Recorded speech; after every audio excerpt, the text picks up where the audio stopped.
Next, just basic things that I do. You don't have to worry about these notes. This is just links to CoStar and to Yardi Matrix. You don't have to worry about that. The Google reviews, I'm just going to go into Google, type in the property.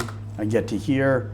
I click on Google reviews. It's got a good rating. So it's 4.8 and 58 reviews. So I'll put 4.8 here and 50 reviews. Then I'm going to go into here, click this. I want to do it by newest.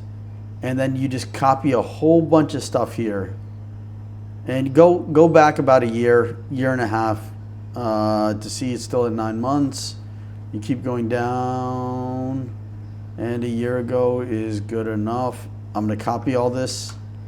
Then I'm going to go to ChatGPT. I've already done this before.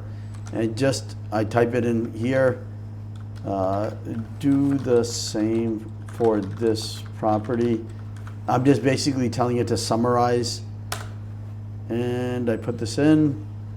And it's going to tell me 41 mentions of the staff. Scott Beck's excellent, responsive leasing, negatives, maintenance issues, just 2 mentions. It seems like there's not too many negatives. And then I will even do the overall summary. I'll copy it, and I'm going to go ahead and I'm going to paste it in here. You just got to change the formatting so that it can fit. Formatting cells. I'm just going to make it text. Boom. That's it. And then I'll write some overall. I'll go through the OM and put in some overall views here. They didn't have an OM for this deal, so I can't put this in yet. But I'll put a picture right here.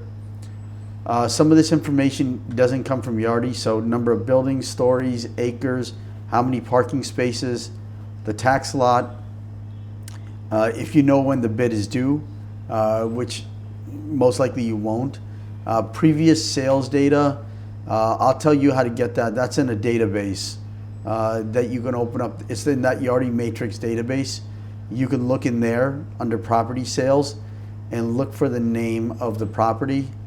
If it's a new property, it's unlikely that it is already traded. And this is a 2024 vintage, so it likely is not. This is the model. When you put in the purchase price here, and the purchase price goes in right here, minus $50 million, it'll start filling in all this data.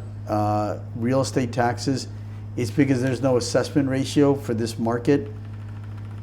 So that's in this assumptions tab. So if it's not there, go change this in the main model, the underwriting model. And if you put in Phoenix, you can put in the assumptions for all these things.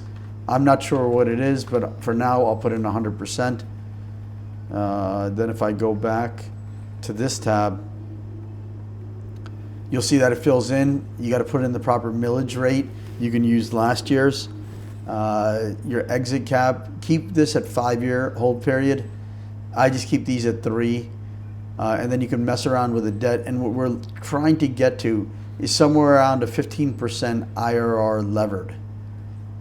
You would also, on the underwriting model, change what you think the loan rate's going to be. And that you can sometimes sign up, and I'll send you some, but I think it's usually some spread over the 10-year treasury. You can use about 170 basis points over the 10-year treasury. To check 10-year treasury, you can go to CNBC. Under bonds, you can see US 10-year treasury is 4.583. So for that, you can do 4.58% plus 1.70% will get you around 6.28. For now, that's good enough. Floating rate, it's just your bridge spread. You don't have to touch that. And if there's a loan assumption, you can update it here with what the max LTVs are. And that's really all there is, not too much more than that.